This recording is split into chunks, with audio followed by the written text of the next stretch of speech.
नमस्कार, स्वागत है आपका के न्यूज में। आप देख रहे हैं खबर उत्तराखंड में। हूं आपके साथ विशाल पंडित। रुक करते इस वक्त की सुर्खियों का। तो नगर पालिका सीट पर कांग्रेस ने पार्टी ने बदला प्रत्याशी। पहली सूची में कांग्रेस ने कवि जोशी का नाम किया था जारी। दूसरी सूची में बागेश्वर से गीता रावल का नाम। श्री हेमकुंड साहिब गुरुद्वारे में स्वास्थ्य शिविर का शुभारंभ। राज्य निर्वाचन आयोग की गाइडलाइन का पूरी तरह पालन।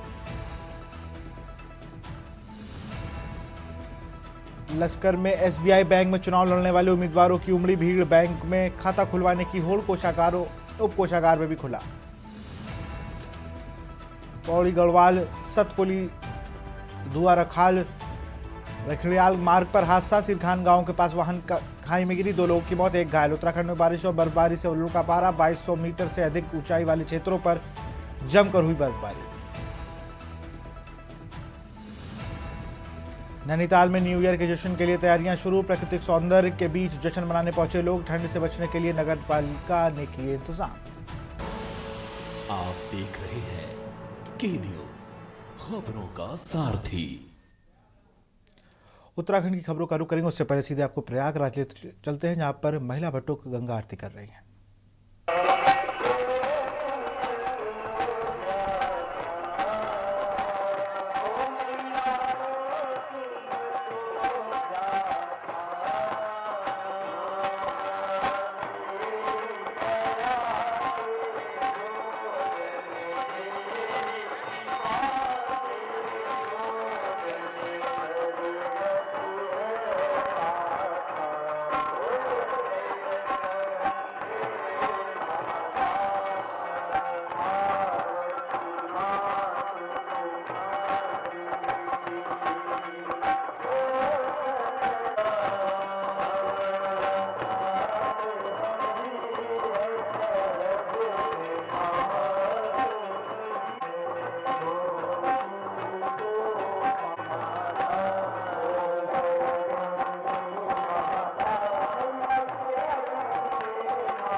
और अब रुक करेंगे उत्तराखंड की खबरों का। बागेश्वर नगर पालिका सीट से कांग्रेस पार्टी ने प्रत्याशी बदला है। पहली सूची में कांग्रेस ने कवि जोशी का नाम जारी किया था। कांग्रेस ने दूसरी सूची में बागेश्वर से गीता रावल का नाम बढ़ाया है।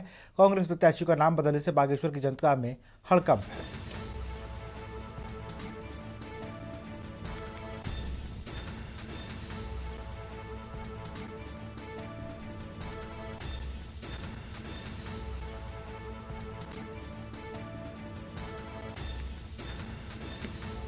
कांग्रेस प्रत्याशी नाम बदलने से बागेश्वर की जनता में हड़कंप।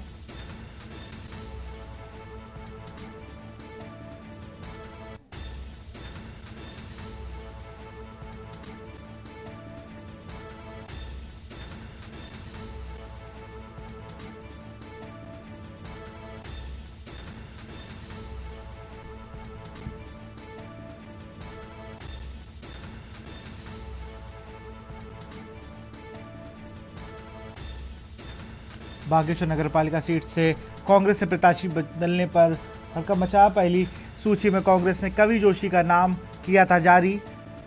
कांग्रेस ने दूसरी सूची में बागेश्वर से गीता रावल का नाम बढ़ाया।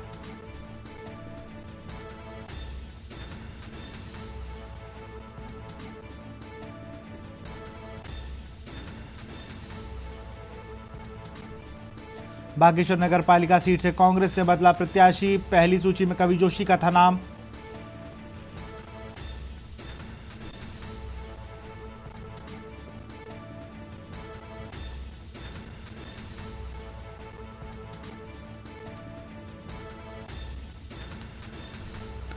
बागेश्वर नगरपालिका सीट से कांग्रेस ने बदला प्रत्याशी।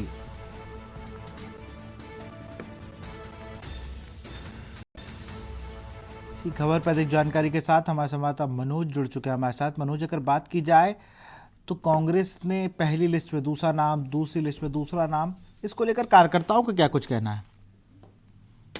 सर, ऐसा है कि अभी कांग्रेस में बहुत दोफाड़ है और जो कांग्रेस ने पहले कैंडिडेट को टिकट दिया था कवि जोशी को, उसका बहुत जनाधार बहुत बड़ा था और वो गवर्नमेंट का अध्यक्ष भी है और उसके बावजूद उन्होंने जो करा ये कांग्रेस को बहुत बड़ा भारी पड़ने वाला है।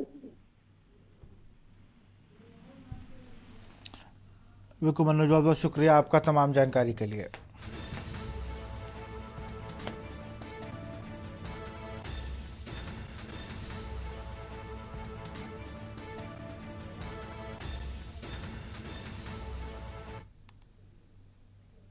खबर देहरादून से है। कैबिनेट मंत्री गणेश जोशी ने देहरादून के सालावाला में प्रधानमंत्री नरेंद्र मोदी के मासिक रेडियो कार्यक्रम मन की बात का 117वां और इस साल का आखिरी संस्करण को पार्टी कार्यकर्ताओं व स्थानीय लोगों के साथ सुना। बता दें कि प्रधानमंत्री नरेंद्र मोदी ने मन की बात कार्यक्रम में संविधान को विरासत से जोड़ने के लिए बनी वेबसाइट महाकुंभ की विशेषताएं, फिल्म जगत की कई महान हस्ती राज कपूर और रफी साहब को भी याद किया। प्रधानमंत्री ने बच्चों की पसंदीदा एनिमेशन सीरीज का जिक्र किया और बस्तर में हुए अनूठे ओलंपिक के बारे में भी बताया और देशवासियों को नए साल की अग्रिम बधाई दी।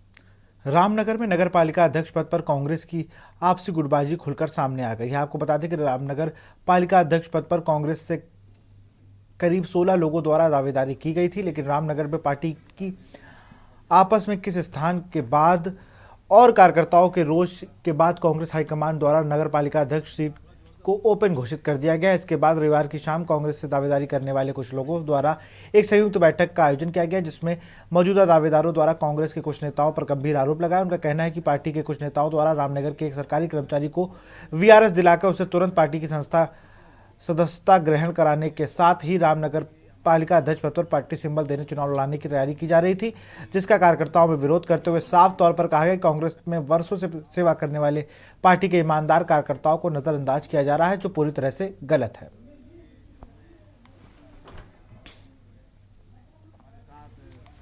उद्देश्य तो आपके सामने सब लोग यही मौजूद थे और जब कांग्रेस को डुबोने वाली बात आई है, सब लोग हम एक साथ हो गए और कांग्रेस का झंडा फिर बुलंद करेंगे इस इलेक्शन में, क्योंकि पूरे ज़िले में आप देख लीजिए एक कांग्रेस के अलावा, यहाँ के अलावा कहीं जीत नहीं हुई।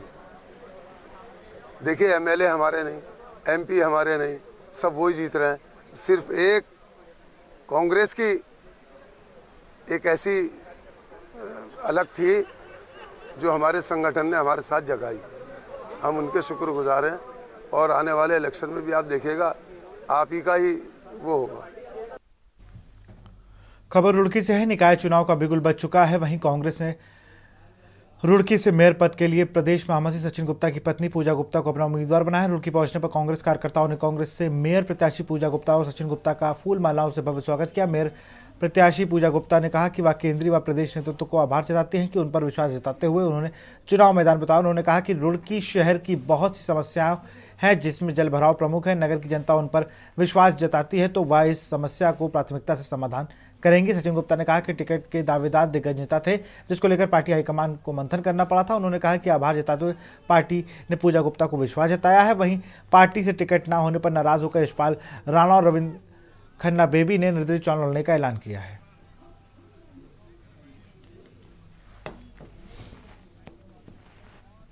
मैं बहुत बहुत आभारी हूँ केंद्रीय नेतृत्व की और प्रदेश नेतृत्व की कि उन्होंने मुझ पर विश्वास जताया और मैं पूरी कोशिश करूंगी कि उनकी उम्मीदों पर खरी उतर सकूं। देखिए समस्याएं, मैं जनता के बीच में गई हूँ तो देखिए उनको एक तो यह कि अगर लेडीज आती हैं नगर निगम में तो उनकी सुनवाई जल्दी से नहीं होती, तो वो रहेगी मेरी कि उनके लिए पहल हो। दूसरा ये है कि मैंने देखा है कि हर जगह पानी भराव की बहुत समस्या, मेन तो मैंने यही सुनी है, उसका सलूशन जितना जल्दी हो सकेगा जनता के बीच में जाके वो सलूशन किया जाएगा। कश्मकश काफी रही, क्योंकि मंथन था, दिग्गज नेता थे सारे के सारे, जिनके साथ ये पार्टी को भी बड़ा मंथन करना पड़ा कि टिकट किसे दिया जाए। सारा सोच विचार करा और आखिर में आकर पार्टी ने जो है पूजा गुप्ता को अपना प्रत्याशी बनाने का काम किया।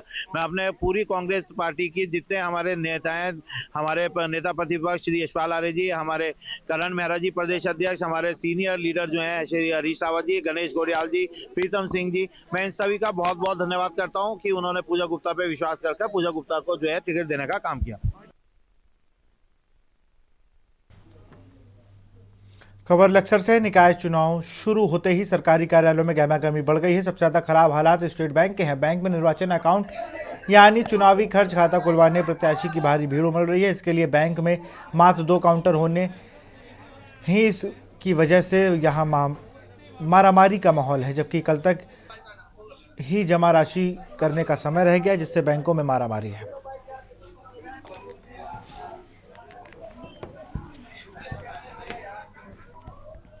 मैं अकाउंट खुलवाने के लिए तो यहाँ पर मैं 12 बजे पहुँचा तो कम से कम 100-150 आदमी यहाँ से अकाउंट खुलवाने के लिए काफ़ी भीड़ हो रखी थी। लेकिन यहाँ पे जो बैंक के जो कर्मचारी हैं, 3 ही कर्मचारी हैं और एक अकाउंट खुलवाने के लिए 3 काउंटर पे जाना पड़ रहा है, जिसके लिए काफ़ी दिक्कतों का सामना करना पड़ रहा है। लोगों को दुश्वारियाँ झेलनी पड़ रही हैं। आपको पता है कि जब सभी को अकाउंट खुलवाने हैं, सुल्तानपुर को अटैच किया है लक्सर से, तो आपको काउंटर बढ़ाने चाहिए थे। आपने काउंटर नहीं बढ़ा करके लोगों से खिलवाड़ किया जा रहा है। सुबह के लोग खड़े हुए हैं, कल का समय बचा है नामांकन के लिए, क्या करेंगे ये लोग? इतना बड़ा वो है ब्रांच और उसमें 2 कर्मचारी काम कर रहे और लगभग यहाँ 400 या 500 आदमी सुबह से परेशान है, जो ना खाने के ना पीने के, और 1 घंटा लाइन में लगने के बाद 2 एप्लीकेशन पूरी हो रही। अव्यवस्था इतनी हो रही है पत्रकार महोदय, आप देख सकते हैं सुबह से लोग आए हुए कैसे भूखे प्यासे भी हैं। मतलब कोई व्यवस्था नाम की चीज ही नहीं है। मात्र 2 या 3 आदमी है यहाँ और यहाँ सैकड़ों लोग खड़े हुए हैं। इन्हें कम से कम 3-4 काउंटर अलग से लगवाने चाहिए थे। मैं तो सबसे आपसे ये कहता हूँ इस बात के लिए कि भैया इस बात की थोड़ी आवाज को उठाओ। ऐसे नए नए नियम निकाल दिए, नए कानून निकाल दिए, जनता कैसे परेशान होगी। पहले टिकट की लड़ाई लड़ो, फिर उसके बाद ये अकाउंट की लड़ाई लड़ो, उसके बाद जाकर जनता में टाइम ही कहाँ मिलता है। ये व्यवस्था थोड़ा सा आप सुधारने की कोशिश करें पत्रकार महोदय। आज संडे की वजह से बंद है और बैंक जो है। और यहाँ रुकते एक छोटे से ब्रेक के लिए। आप देख रहे हैं के न्यूज, खबरों का सारथी। ब्रेक के बाद आपका स्वागत है। खबर विकास नगर के पछवादून की 3 निकायों में से अध्यक्ष पद पर खाता खुला है, जहां नगरपालिका विकास नगर चेयरमैन सीट से कांग्रेस प्रत्याशी धीरज नौटियाल ने अपने समर्थकों के साथ तहसील से बने नामांकन स्थल पहुंचकर अपना नामांकन पत्र दाखिल किया, जबकि सेला कुई नगर पंचायत चेयरमैन सीट पर निर्दलीय प्रत्याशी सौम्य चौधरी ने अपने समर्थकों के साथ पहुंचकर अपना नामांकन पत्र दाखिल किया। बता दें कि विकास नगर नगर पालिका चेयरमैन सीट पर 8 उम्मीदवारों ने 14 नामांकन पत्र खरीदे हैं, जबकि यह अभी भी तक एक प्रत्याशी कांग्रेस के उम्मीदवार धीरज नौटियाल ने अपना नामांकन पत्र दाखिल किया है। विजन बहुत बड़ा है। विकास नगर में बहुत चीजों की आवश्यकता है। अभी मैं अपना एक घोषणा पत्र बना रहा हूँ। पार्टी की तरफ से भी हमारा घोषणा पत्र आएगा नगर निकाय को लेके, वो भी आपके बीच रखा जाएगा। और सबसे पहले तो विकास नगर के जनता के आशीर्वाद की आवश्यकता। क्या मुद्दे मानते हैं क्षेत्र के लिए? मुद्दे बहुत हैं सर। यहाँ की ट्रैफिक व्यवस्था, यहाँ पर जो है व्यापारी और आम जन का जो है एक समन्वय और मध्यस्थता उनकी, और मुद्दे बहुत हैं और विकास कार्य। मैंने आज नामांकन किया है। मेरे सामने कई समस्याएं हैं, जैसे एक कूड़ागर की होगी सबसे पहले तो प्राथमिकता, दूसरी सेलाकुई में जाम की स्थिति, महिलाओं की सुरक्षा को लेके। आपके सामने भाजपा प्रत्याशी भी मजबूती के साथ लड़ रहे हैं और काफी कद्दावर नेता माने जा रहे हैं, तो उनके भाजपा का किला आप कैसे भेज पाएंगे? मेरे साथ जनता का प्यार है। मेरी उम्र 21 साल है और मैं वार्ड नंबर 9 से लड़ रही हूँ। समस्याएं पानी की है, शिक्षा की है, रोडों की है और यूथ के डेवलपमेंट के लिए भी है। तो ये सब चीज़ें मैंने खुद भी झेली हैं, तो मैं चाहती हूँ कि आगे की जनरेशन ये सब ना झेले। उत्तराखंड की खबरों में आगे बढ़ेंगे। इसी बीच यूपी के लखनऊ से बड़ी खबर आ रही है, जहां सीएम ने गोरखपुर में हुए हादसे का लिया संज्ञान।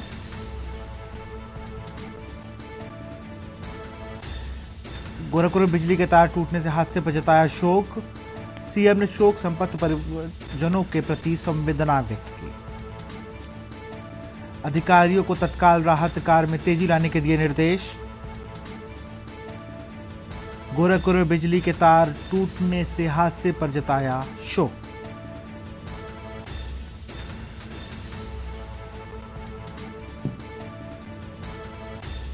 अधिकारियों को तत्काल राहत कार्य में तेजी लाने के दिए निर्देश।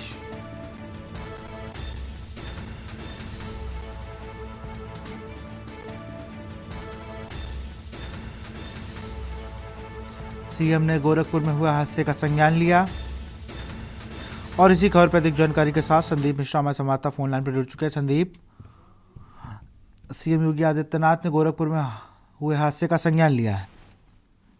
बिल्कुल विशाल, देखिए जिस तरीके से गोरखपुर में सड़क हादसा हुआ है, उस हादसे को लेकर के उत्तर प्रदेश के मुख्यमंत्री योगी आदित्यनाथ ने संज्ञान लिया है और साफ तौर पे जो अधिकारी हैं उनको जो है निर्देश दिए हैं कि तत्काल प्रभाव से वहां पर पहुंचे और जो भी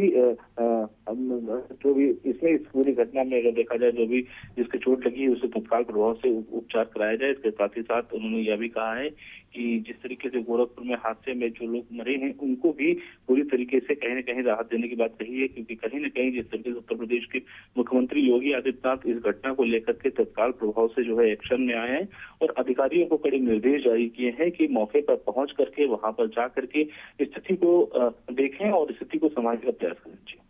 बहुत बहुत शुक्रिया संदीप, तमाम जानकारी के लिए आपका।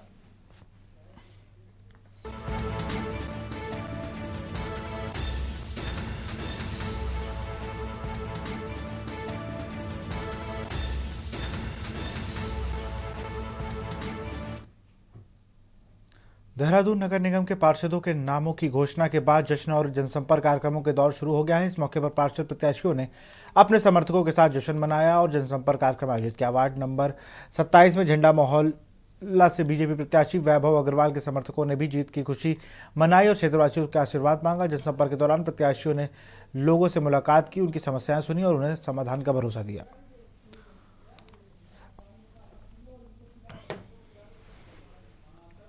ऐसी कोई कमी नहीं रहेगी, ऐसी कमी नहीं है कोई जो हम पूरा करेंगे, पर हम निरंतर प्रयासरत रहते हैं। जैसे जैसे देहरादून की आबादी बढ़ रही है तो समस्याएं भी दिन प्रतिदिन बढ़ती जा रही है, तो उसके लिए समस्याओं का समाधान होना भी जरूरी है। हमारे मुद्दे कुछ नहीं है, बस हमारे वार्ड में जो सड़कें गड्ढा युक्त है उनको हम गड्ढा मुक्त करेंगे। जहाँ लाइट नहीं है हम लाइट लगाएंगे। जो क्षेत्र हमारे सीवर से दूर रह गए वहाँ पे सीवर लाइन बिछा के हम सीवर मुक्त करेंगे पूरे वार्ड को। उत्तराखंड में नगर निगम चुनाव का बिगुल बज चुका है। भारतीय जनता पार्टी ने अपनी पहली लिस्ट में कई नगर पंचायतों के अध्यक्ष पद के प्रत्याशियों की घोषणा की है। जबरेटा नगर पंचायत से मानवेंद्र चौधरी दूसरी बार प्रत्याशी बनाया गया है।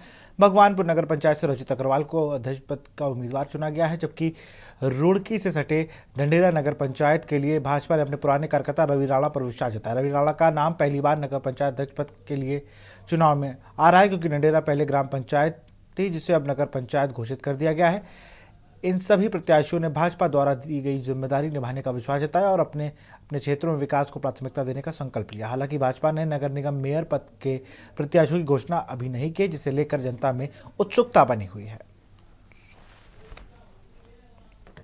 देखिए, मैं आपके माध्यम से सर्वप्रथम तो अपने शीर्ष नेतृत्व का आभार और धन्यवाद करना चाहूँगा कि उन्होंने मेरे पे दोबारा विश्वास किया और मुझे इस योग्य समझा कि मुझे दोबारा उन्होंने टिकट दिया है। सबसे पहले तो मैं अपने शीर्ष नेतृत्व का आभार प्रकट करना चाहूँगा आपके माध्यम से। और दोबारा चुनाव में है, चुनाव दमदारी से लड़ेंगे, मजबूती से चुनाव लड़ेंगे और मुझे पूर्ण विश्वास है कि 100% भारतीय जनता पार्टी जीत के दर्ज। नेतृत्व का सबसे पहले तो हार्दिक अभिनंदन करता हूँ कि उन्होंने मुझ पर विश्वास जताया और मैं पहले से ही कह रहा हूँ कि भारतीय जनता पार्टी किसी भी कार्यकर्ता को यदि भगवानपुर में टिकट मिलता, सब कार्यकर्ता तन मन धन के साथ उसके साथ लगेंगे और जिताने का काम करेंगे। मैं आपको विश्वास दिलाता हूँ कि भगवानपुर नगर पंचायत भारी अंतर से हम जीतेंगे और यहाँ पर एक अच्छे बोर्ड हम चलाकर भगवानपुर को नंबर 1 उत्तराखंड की नगर पंचायत बनाने का हमारा लक्ष्य है। समस्याएं बहुत हैं। सबसे ज़्यादा तो जो कॉलोनियाँ विकसित हो रही है उसमें विकास नहीं हो पा रहा है। दूसरा पानी की निकासी, तीसरा आपका बिजली की लाइटिंग। मतलब यह है कि एक बजट बहुत अच्छा लाके वहाँ पे विकास करने का मेरा पूरा लक्ष्य है। एक बहुत छोटा सा पार्टी का कार्यकर्ता हूँ और लगातार पार्टी के हित में काम किया है। तो इस बार पार्टी ने मुझे इस काबिल समझा, तो अपने शीर्ष नेतृत्व का, माननीय सांसद जी का, पूर्व सांसद जी का, माननीय प्रदेश का, जिले का, सभी लोगों का बहुत आभारी हूँ कि आप लोगों ने मुझे इस काबिल समझा। मैंने बहुत लंबी लड़ाई लड़ी है।